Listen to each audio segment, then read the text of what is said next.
الرحيم وهو الذي يقبل التوبة عن عباده ويعفو عن السيئات ويعلم ما تفعلون.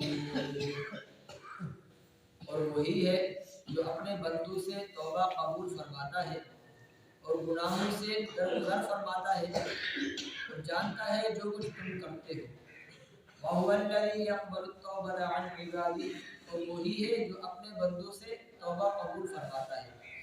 اس آیت میں فرمایا گیا کہ جو لوگ اپنے کفر اور بد اعمالیوں سے توبہ کر لیں گے تو اللہ تعالیٰ ان کی توبہ قبول فرما لے گا، کیونکہ اس کی شان یہ ہے کہ وہ ہر گناہگار کی توبہ قبول فرماتا ہے، اگرچہ اس کا گناہ کتنا ہی بڑا ہو، اور اس توبہ کی برکت سے اس کے گناہوں سے درگزر فرماتا اور اسے معاف فرما دیتا ہے. اور اے لوگوں، جو کچھ تم کرتے ہو اسے اللہ تعالیٰ جانتا ہے، تو وہ تمہارے نیک اعمال پر تمہیں ثواب اور برے اعمال پر سزا دے گا. یاد رہے کہ یہ اللہ تعالیٰ کی بہت بڑی رحمت اور فضل ہے کہ وہ اپنے بندوں کی توبہ قبول فرماتا اور ان کے گناہوں سے درگزر فرماتا ہے.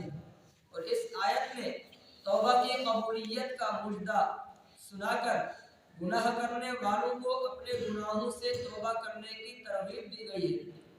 اس طرح ایک اور مقام پر اللہ تبارک و تعالی نے ارشاد فرمایا: أَلَمْ يَعْلَمُوا أَنَّ اللَّهَ هُوَ يَقْبَلُ التَّوْبَةَ عَنْ عِبَادِهِ وَيَأْخُذُ الصَّدَقَاتِ وَأَنَّ اللَّهَ هُوَ التَّوَّابُ الرَّحِيمُ. کیا انہیں معلوم نہیں کہ اللہ ہی اپنے بندوں کی توبہ قبول فرماتا ہے اور خود صدقات اپنے دست قدرت میں لیتا ہے، اور یہ کہ اللہ ہی توبہ قبول فرمانے والا مہربان ہے. اور حضرت عبداللہ بن مسعود رضی اللہ تعالی عنہ سے روایت ہے کہ رسول اللہ صلی اللہ علیہ وسلم نے ارشاد فرمایا: اللہ تعالی اپنے بندوں کی توبہ پر اس سے بھی زیادہ راضی ہوتا ہے جیسے کوئی آدمی خطر منزل پر ٹھہرے اور اس کے پاس سواری ہو جس کے اوپر کھانے پینے کی چیزیں ہوں، چنانچہ وہ اپنا سر رکھ کر سو جاتا ہے اور جب بیدار ہوتا ہے تو اس کی سواری کہیں جا چکی ہوتی ہے، پھر گرمی اور پیاس کی شدت اسے تڑپاتی ہے، یا جو اللہ تعالی چاہے اس کے ساتھ ہوتا ہے. پھر اس نے کہا: میں اپنی جگہ کی طرف لوٹ جاتا ہوں، چنانچہ وہ لوٹ آتا ہے اور پھر سو جاتا ہے. جب بیدار ہو کر سر اٹھاتا ہے تو اس کی سواری پاس ہوتی ہے، تو وہ اس پر خوش ہوتا ہے. اور مسلمانوں کو سچی توبہ کرنے کا حکم دیتے ہوئے اللہ تبارک و تعالی نے ارشاد فرمایا: یا ایھا الذین آمنوا توبوا الی اللہ توبۃ نصوحا عسى ربكم أن يكفر عنكم سيئاتكم ويدخلكم جنات تجري من تحتها الأنهار. اے ایمان والو، اللہ کی طرف ایسی توبہ کرو جس کے بعد گناہ کی طرف لوٹنا نہ ہو.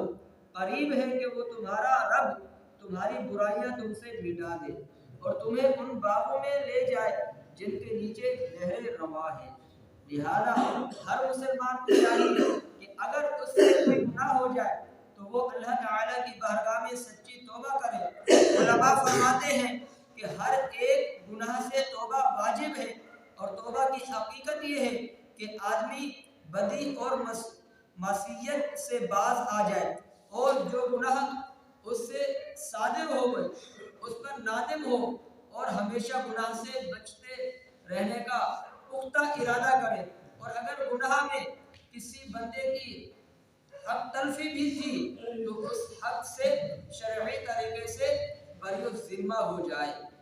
اعلیٰ حضرت امام احمد رضا خان رحمت اللہ تعالی علیہ فرماتے ہیں: سچی توبہ اللہ عز و جل نے وہ نفیس شے بنائی ہے کہ ہر گناہ کے ازالہ کو کافی و وافی ہو جاتی ہے.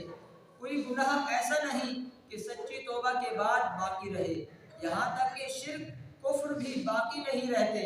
سچی توبہ کے یہ معنی ہے کہ گناہ پر اس لیے کہ وہ اس کے رب عز و جل کی نافرمانی تھی، نادم و پریشان ہو کر فوراً چھوڑ دے اور آئندہ کبھی اس گناہ کے پاس نہ جانے کا سچے دل سے پورا عزم کرے۔ جو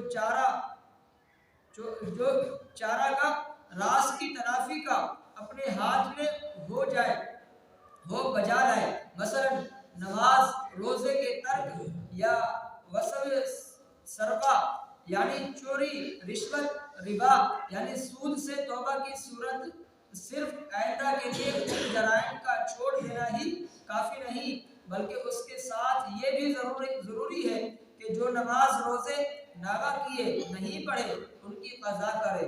جو مال جس سے چھینا، چرایا، رشوت، سود میں لیا انہیں اور وہ نہ رہے ہوں تو ان کے وارثوں کو واپس کر دے یا معاف کروائے۔ پتہ نہ چلے تو اتنا مال تصدق کر دے اور دل میں نیت رکھے کہ وہ لوگ جب ملے اگر تصدق پر راضی نہ ہوئے اپنے پاس سے انہیں پھیر دوں گا یعنی دے دوں گا۔ سود میں لیے گئے مال کے بارے میں یہ بھی اجازت ہوتی ہے کہ جس سے لیا ہے اسے دینے کی بجائے ابتدا میں ہی صدقہ کر دے، یعنی سود دینے والے کو لٹانا ہی ضروری نہیں ہوتا۔ وَيَعْلَمُ مَا تَفْعَلُونَ، اور جانتا ہے جو کچھ تم کرتے ہو۔ اگر ہم عمل کرتے وقت یہ سوچ لیا کریں کہ اللہ تعالیٰ ہمارے ظاہری اور پوشیدہ ہر عمل کو جانتا ہے اور وہ ہمارے تمام کاموں کو دیکھ رہا ہے، تو امید ہے کہ کبھی گناہ کرنے کی ہمت نہ کرے۔ اسی سے متعلق ایک اور مقام پر اللہ تبارک و تعالیٰ ارشاد فرماتا ہے اعملوا ما شئتم انہ بما تعملون بصیر، تم جو چاہو کرتے رہو بے شک اللہ تمہارے کام دیکھ رہا ہے۔ اور ارشاد فرماتا ہے یعلم خائنۃ الاعین وما تخفی الصدور، اللہ آنکھوں کی خیانت کو جانتا ہے اور اسے بھی جو سینے میں چھپاتے ہیں۔ حضرت شعیب حریفیش رحمت اللہ تعالی علیہ فرماتے ہیں اللہ تعالی بندوں سے بے نیاز ہے، وہ انہیں اپنی اطاعت اور توحید و رسالت پر ایمان لانے کا حکم دیتا ہے اور ان کے لیے کفر و شرک پر راضی نہیں ہوتا۔ اللہ تعالیٰ کی شان یہ ہے کہ نہ وہ اسے بندوں کی اطاعت و عبادت نفع پہنچاتی ہے، نہ ہی ان کی نافرمانی سے کوئی نقصان ہوتا ہے۔ اور اے گنہگار انسان، اس نے تجھے اپنی فرما برداری کا حکم محض اس لیے دیا اور اپنی نافرمانی سے اس لیے منع فرماتا ہے تاکہ تجھے تیرے یقین کی آنکھ سے اپنی قدرت کا مشاہدہ کرائے اور تیرے لیے تیرے دین اور دنیا کا معاملہ واضح فرما دے، لہذا تو ہر وقت اس کی طرف متوجہ رہے، اس سے ڈر اور اس کی نافرمانی سے بچتا رہے۔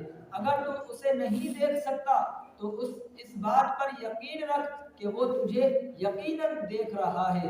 نمازوں کی پابندی کر جن کا اس نے تجھے تاکیدی حکم دیا ہے، اور سحری کے وقت عاجزی و انکساری سے اس کی بارگاہ میں کھڑا ہو، بے شک وہ تجھ پر اپنی روشن نعمتیں نچھاور فرمائے گا اور تجھے تیرے مقصود تک پہنچا کر تجھ پر احسان فرمائے گا۔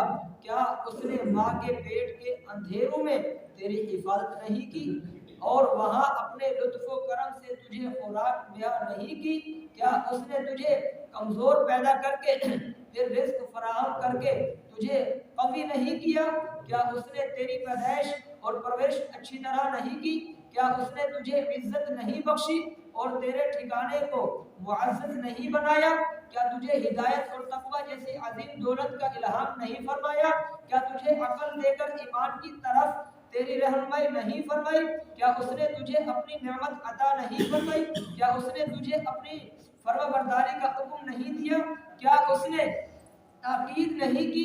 اور کیا اس نے تجھے اپنی نافرمانی سے نہیں ڈرایا اور اس سے منع نہیں کیا؟ کیا اس نے تجھے ندا دے کر اپنے در رحمت پر نہیں بلایا؟ کیا اس نے سحری کے وقت تجھے اپنے مکرم خطاب سے بیدار نہیں کیا اور تجھ سے راضی کی باتیں نہیں کی؟ کیا اس نے تجھ سے آخرت میں کامیابی اور جزا کا وعدہ نہیں فرمایا؟ کیا تو نے سوال کیا اور دعا کی تو اس نے تیرے سوال کا جواب نہیں دیا اور تیری دعا قبول نہیں کی؟ جب تو نے مصیبتوں میں مدد مانگی کیا اس نے تیری مدد نہیں فرمائی اور تجھے نجات عطا نہیں کی؟ اور جب تو نے اس کی نافرمانی کی تو کیا اس نے اپنے علم سے تیری پردہ پوشی نہیں فرمائی اور تجھے اپنی رحمت سے نہیں ڈھانپا؟ کیا تو نے کئی مرتبہ اپنے رب عز و جل کے غضب کو دعوت نہیں دی لیکن پھر بھی اس نے تجھے راضی رکھا؟ تو کیا تجھے یہ زیب دیتا ہے کہ تو گناہوں اور نافرمانیوں سے اس کا سامنا کرے؟ وہ تجھ پر اپنا رزق کشادہ کرتا ہے لیکن تو اس کی نافرمانی میں اضافہ کرتا ہے۔ تو لوگوں سے تو چھپ سکتا ہے لیکن اللہ تعالیٰ سے نہیں چھپ سکے گا۔ وہ تیرے اعمال پر گواہ اور تجھے دیکھ رہا ہے۔ تو کب تک تو اپنی گمراہی اور خواہشات کے سمندر میں غرق رہے گا؟ اور اگر تو نجات چاہتا ہے تو ندامت کی کشتی پر سوار ہو جا اور اپنے مولا عز و جل کی بارگاہ میں سچی توبہ کر کے فائدہ اٹھا، اپنے آپ کو اخلاص کے ساحل پر ڈال دے تو وہ تجھے نجات اور اخلاصی عطا فرما دے گا۔ اللہ عز و جل سے دعا ہے اللہ تبارک و تعالی ہم سب کو قرآن پاک پڑھ کر اسے سمجھنے اور اس پر عمل کرنے کی توفیق عطا فرمائے اور اپنے گناہوں سے سچی اور پکی توبہ کرنے کی توفیق عطا فرمائے۔ آمین بجاہ النبی